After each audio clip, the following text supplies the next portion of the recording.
Oh. Is my lighting Please. in a good spot? I guess it's okay, right? I'm gonna put it on my head. Just in case you guys nail it. We have BirdTricks here. Which camera are we focusing on? And then I actually don't even know the title of the video. 10 common. Sorry. Okay. Okay. And oh my gosh, girl. Wherever she goes, she's gonna poop. So. You gonna poop? Okay. You can have Nice. it. Okay. Oh my god. Right there. Okay. So your shirt is a little bit. Is it? Yeah. And And her hair. Shoot, watch out. Why did you put her on me? this isn't my fault. You gonna poop? Okay. You can have Nice. it.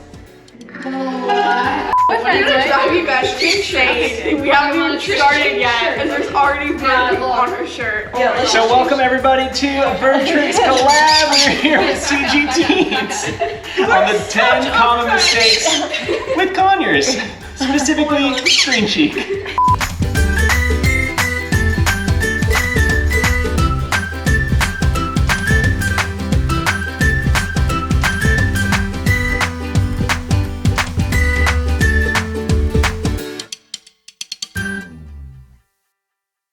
Hey everybody, Dave and Jamie Womack here from BirdTricks, and today we are with CGTeens with an awesome collab for you. We are going to be talking about green cheek conures and the top 10 mistakes that people commonly make with them. If you haven't seen it yet, check out part 1 over on CGTeen, and then this is part 2, so we hope that you love it. Leave a comment, like and subscribe to both channels, and let's get started. So number 6 is too small of caging. A lot of people think because this is a tiny bird, it needs a tiny cage. It doesn't require a lot of space, but it's actually quite the contrary. And I prefer personally, we only use walk-in aviaries because I enjoy being able to walk into that space versus trying to reach my arm into a tiny little cage. It becomes just really invasive and threatening to a tiny little bird who automatically retreats. So giving a lot of space is awesome. Essentially, there's no such thing as the right size cage, but the answer is the bigger, the better. Yeah. And that brings us to number 7, which is not enough actual training. You see, most people think that the bird naturally wants to step up, and it couldn't be further from the truth. The best way I like to explain the reason why we train is when I was 18 years old, I got to tour China with my magic show. And I'm sitting there at breakfast, at lunch, at dinner, trying to order my meal, and I'm getting frustrated because I only speak English. The waiter's getting frustrated because he only speaks Chinese, and we're both getting mad until I point to the picture of chow mein, and all of a sudden we have this promise. I know what he's going to deliver, and he knows what I want. So we have this clear understanding, this language. Well, if you think of training tricks as a new picture of communication that bridges that gap between English and whatever the bird's speaking, the more of those pictures we can form, the more clear our relationship, our intentions, and our communication can be with our pets. So although most people don't think, I want to be able to trick train my bird, it's actually the best and most effective way to be able to bridge that gap of communication so that there's a clear, understandable expectation so that you guys can communicate really thoroughly with your bird, which avoids a lot of potential problems down the road. Yeah, and a lot of that was implemented this morning with us. And one of the things that I saw, a scenario that kept happening, was Miku flying to places she shouldn't necessarily be. And so today we worked on how do we convince her to remove herself from those places versus going and getting her and taking her away from those places she otherwise wants to be. And your recall training looked awesome this morning, so I was really happy. Okay, number 8 is improper handling. Perfect timing. Oh gosh. Oh, what happens with small birds is because they're small, we get annoyed with them for not doing things, and we just tend to grab them and do what we want them to do versus convincing them to do what we want them to do. So if this was a macaw, could you get away with doing those same things? And a lot of the times I challenge small bird owners to think of this bird as a macaw. Would you do that to a macaw? No.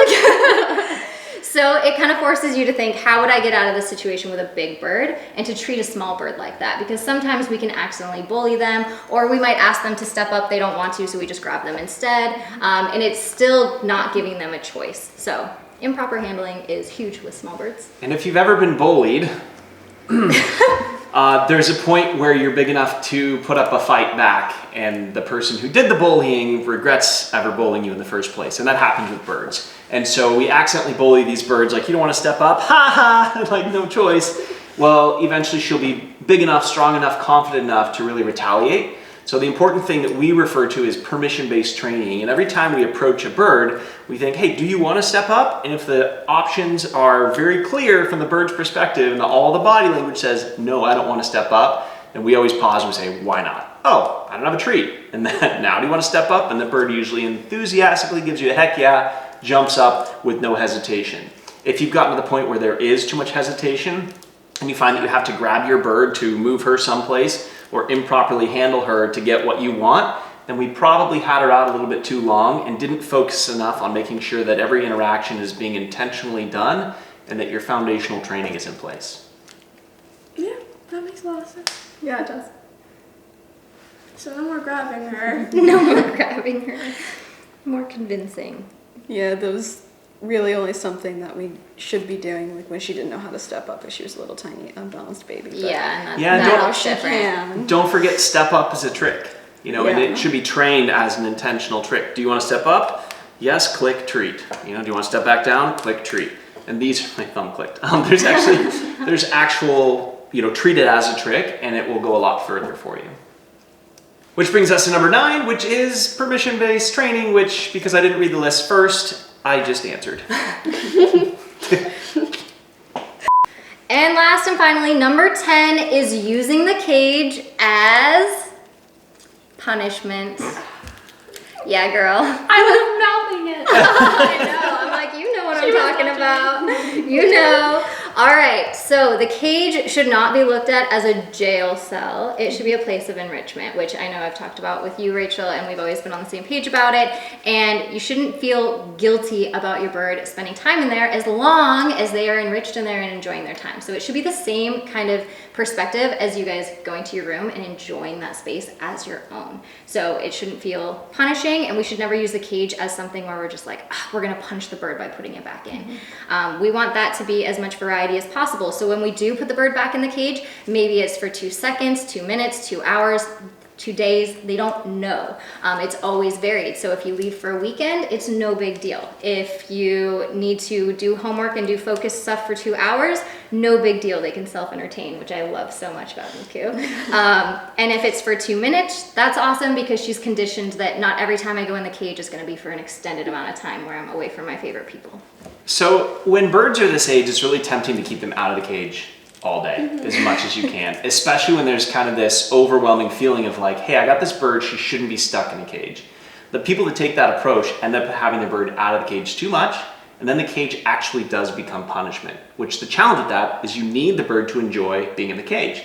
You know, my mom used to ineffectively say, you're in trouble, go to your room. And I'm like, all right, cool. You know, I liked my room and Miku should be able to like her cage. And so if you start to think about intentionally placing her in the cage to go have fun to play with her toys, or maybe there's specific favorite toys in there, she'll learn that that's a fun place to be. And you don't have to feel guilty because the reality is, even though she's not in her cage and she's loose now, she's actually in your cage. And there's a lot of things in here that she will get in trouble for eating. Sure.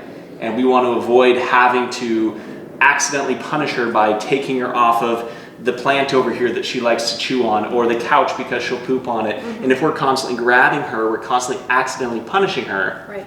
And so rather than having those situations come up, we want to realize that, hey, this bird's probably not going to be in our control after 30 minutes out. So maybe at 25 minutes of out of cage time, you place her in the cage, give her a reward for going in the cage, give her some of her favorite toys in there so that she learns that the cage is a really fun place to be. And you can eliminate having to get to the point where you're accidentally punishing her by removing her from some place you wanted to be. Yeah, so it may not look like 6 hours out of cage all at once, but it could be broken up throughout the day to be more successful. Right. And I have to say, if I can mention this, I'm not the bird trainer, but when we would put her in her cage, until now, we bought all of her toys at like the big pet stores, Petco, PetSmart, whatever. And there was almost never anything really suitable for a little bird. So you get these big things, she would maybe climb on them, chew them a little bit, walk away, they were too hard, whatever. So I felt like when she went in there, she was just bored out of her mind. This kind of changes things for me. These are the tiny toys. For anyone on our channel, these are the tiny toys that come from BirdTricks. Yeah. BirdTricks official, and they're amazing because they're just perfect for these little tiny birds. And she spends hours a day now just destroying these little toys. I never realized that that was a big thing. missing thing in our home. Yeah, and I grew up with a blue and gold macaw as kind of a family trophy pet, and my parents had his favorite toy that he never touched, but he's had it since he was a baby, and 30 years later, he's still got this stupid toy that he's never touched. So if it is truly their favorite toy, it should look like the surface of your counter right now, just completely shredded within minutes. And that's how you know that you're giving the proper enrichment. Yeah. Yeah. Well, awesome. Thank you guys so much for watching this. We hope you learned a lot, and let us know what mistakes you might be making with your green cheek conure or other small parrot. Well, we hope that you guys got a lot of value out of that. And if you get the chance right now, go ahead and reach down into the comments and leave a comment about which one of those top 10 tips you might be making that mistake of right now with yourself or somebody that you know.